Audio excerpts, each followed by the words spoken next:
हाँ, तो आज राजपूत वंशों का उदय को समझे।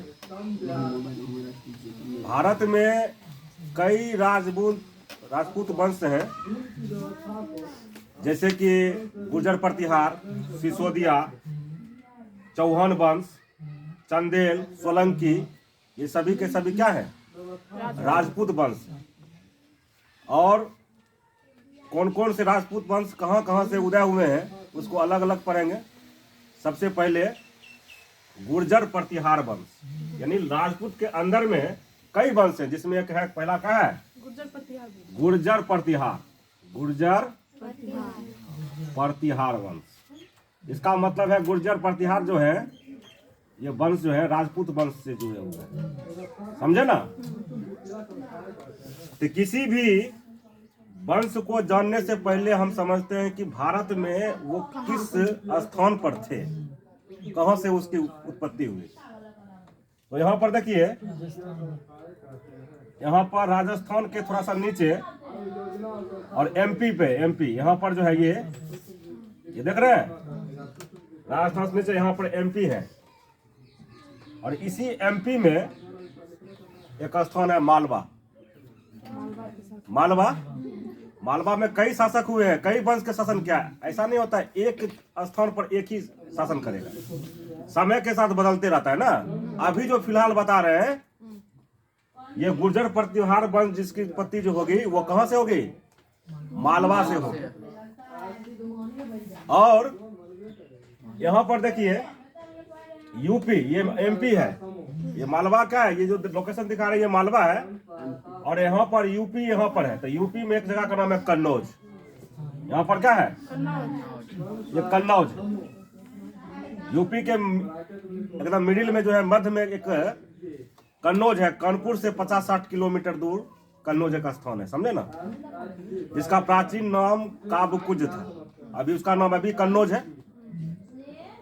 तो मालवा में गुर्जर प्रतिहार वंश बना, और मालवा के शासक ने आगे एक राजा हुए मिहिर भोज, जिन्होंने कन्नौज को गुर्जर प्रतिहार वंश की राजधानी बना। तो पहले संस्थापक से शुरू करते हैं। संस्थापक जानते हैं ना कौन होता है? जो बनाते हैं उसी को क्या बोलते हैं? संस्थापक। तो संस्थापक है नागभट्ट प्रथम। संस्थापक कौन है? नागभट्ट प्रथम इसके संस्थापक हैं। और यह स्थान कहाँ बनेगा? मालवा। ये जहां पर ये गुर्जर प्रतिहार वंश बनेगा वो कौन होगा? स्थान का नाम क्या होगा? मालवा। वो होगा, स्थान का नाम होगा मालवा, यानी मालवा में यह स्थापित किए थे। और मालवा किस राज्य में अभी फिलहाल? नहीं, राजस्थान के बॉर्डर के पास है, एमपी में। एमपी और राजस्थान का बॉर्डर मालवे को ही टच करता है। अभी इसका जो लोकेशन है एमपी है, समझे ना। और राज तो इसका मतलब प्राचीन समय में फैला हुआ था, तो उस समय राजस्थान में भी टच करता होगा ना जी। तो ऐसा अभी नहीं इसका डिवाइड हो गया, लेकिन उस समय तो अपना समझिए इतना बड़ा क्षेत्र जो देख रहे हैं वो मालवा का होगा, ये गुर्जर प्रतिहार का होगा, मालवा में शासन होता है। तो ऐसे करके शासन चलता था, समझे ना, बढ़ता था घटता था। और इसका प्रथम शासक होगा, इसका मतलब नागभट्ट प्रथम। और किसी भी वंश में एक देखते हैं शक्तिशाली शासक को भी देखते हैं, तो शक्तिशाली शासक जो देखेंगे उसका नाम होगा मिहिर भोज। उसका नाम क्या है? मिहिर भोज।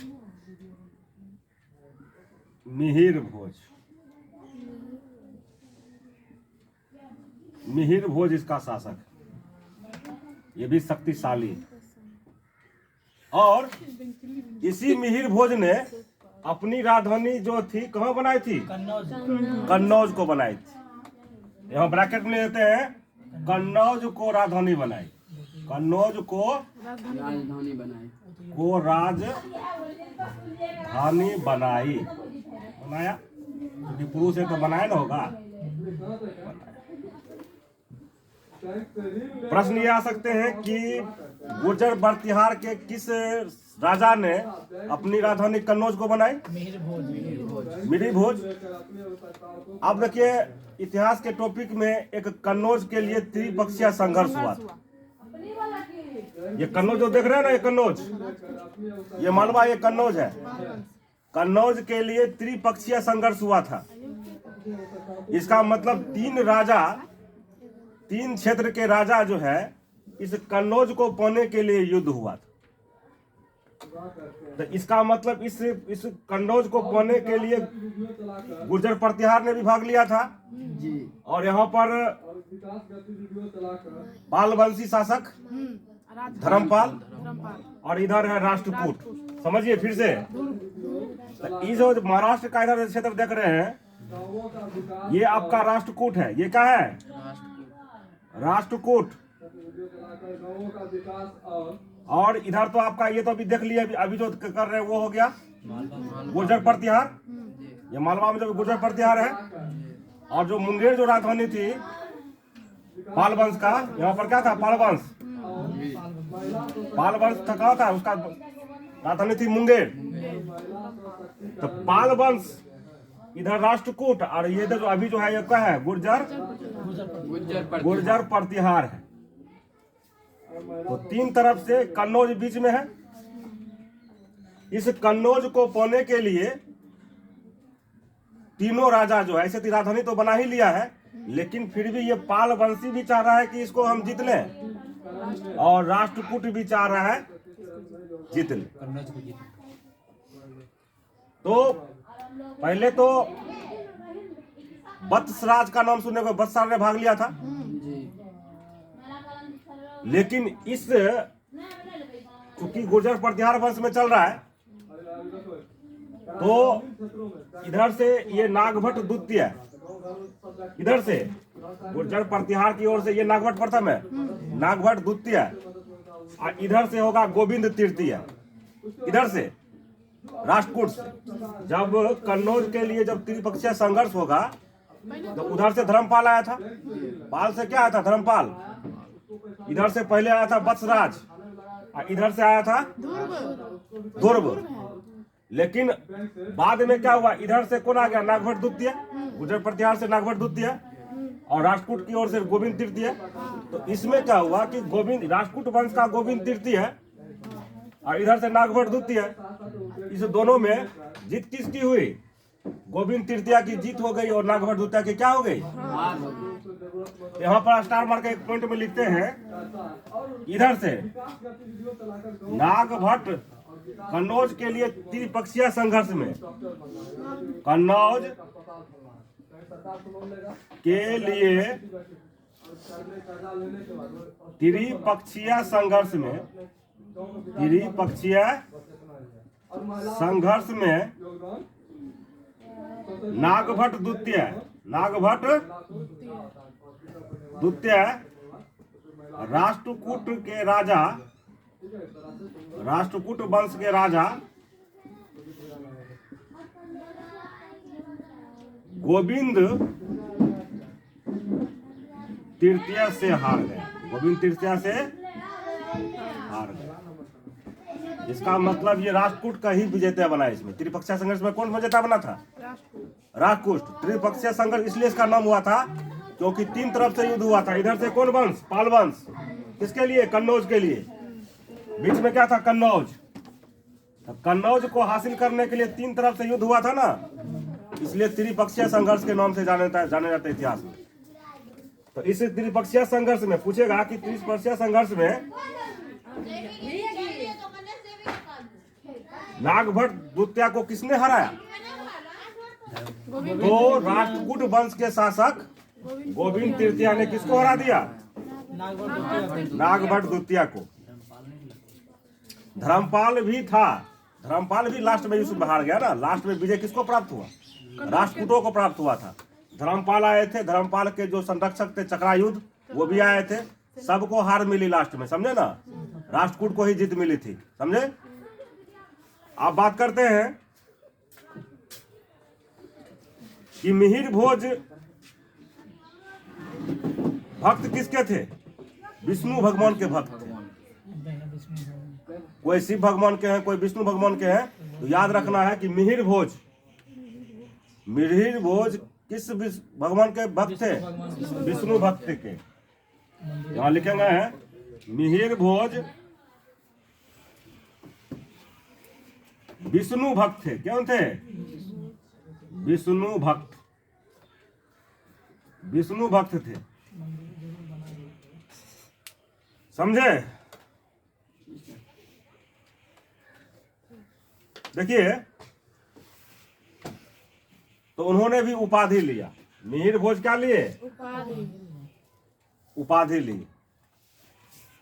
किसके संबंध में? भगवान विष्णु के संबंध में एक उपाधि लिए, आदि बराह। इन्होंने किसका उपाधि लिए? आदि बराह की उपाधि मिहिर भोज लिए थे। आदि बराह की उपाधि कौन लिए थे? मिहिर भोज।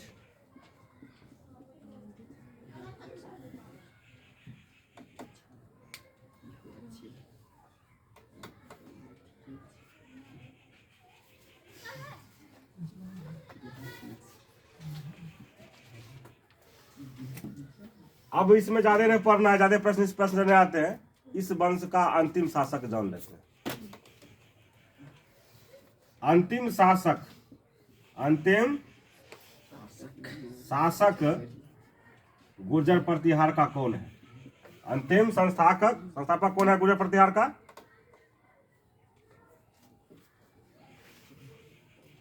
यशपाल। क्या नाम है? यशपाल। यानी अपना वंश को क्या किए? पाल लगा के बंद करके चले गए ना।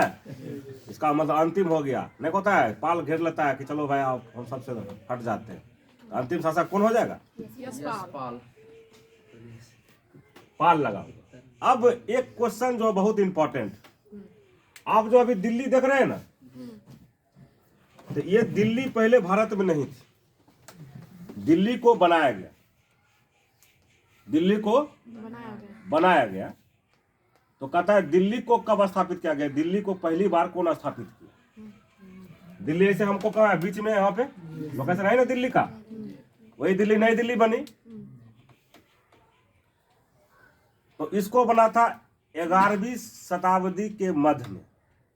11वीं शताब्दी मतलब क्या? 1000 से लेकर 1100 के बीच कौन शताब्दी कहलाएगा? 11वीं शताब्दी। जैसे कि अभी है कौन शताब्दी? 22वीं शताब्दी है। पूरे 2100 से लेकर 2200 के बीच जितना, और 2023 में है, और सॉरी हाँ, अगर 2023 है तो इसका मतलब 2000 चल ही रहा है। तो 2000 से लेकर 2100 लेकर क्या हो जाएगा? 21वीं शताब्दी। यानी 2000 है तो 21वीं शताब्दी हो। और फिर 2100 से लेकर फिर 2200 तक के बीच में होगा, वो होगा 22वीं शताब्दी। 2100 1 से शुरू होगा ना, 2100 शुरू होगा तो 22वीं में चला जाएगा। एक स्टेप ज्यादा बोलते। तो अगर बोला कि 11वीं शताब्दी के मध्य में, इसका मतलब वो किसके बारे में बोला? लगभग 1050 के बारे में बोला। तो 1050 के आसपास में दिल्ली का क्या हुआ? स्थापना हुआ। तो यहाँ इसको नोट में लिखेंगे, इस वंश से नहीं है, यहाँ नोट में लिख लेते हैं। दिल्ली को नोट में क्या लिख लेते हैं? दिल्ली को बनाने वाले कौन थे? तोमर वंश के शासक अनंगपाल। दिल्ली की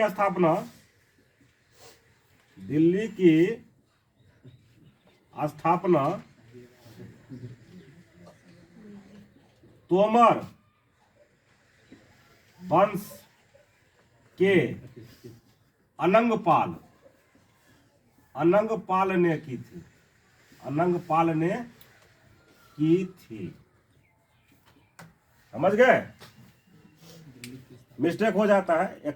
22वीं शताब्दी नहीं है, क्या है ये? 21वीं शताब्दी हो। अगला बार बोले थे 22वीं शताब्दी होगा, समझे ना? फिर उससे 100 साल होगा तो फिर 23वीं शताब्दी होना शुरू हो जाएगा। अभी 21वीं शताब्दी चल रहा है, 2023 है इसलिए। तो मध्य में तो उसका समय क्या है? 1050 के आसपास, लगभग 1050। इसलिए इसका एग्जैक्ट टाइम नहीं है, क्योंकि इसका एग्जैक्ट इसमें पता नहीं है।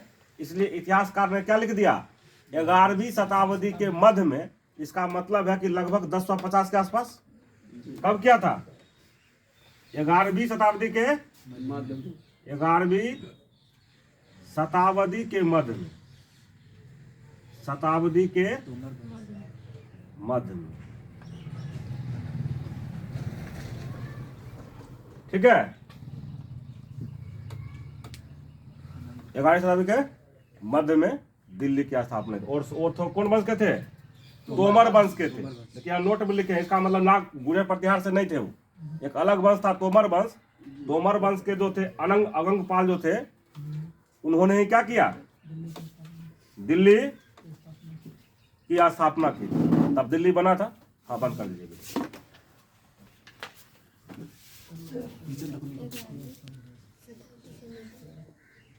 किधर से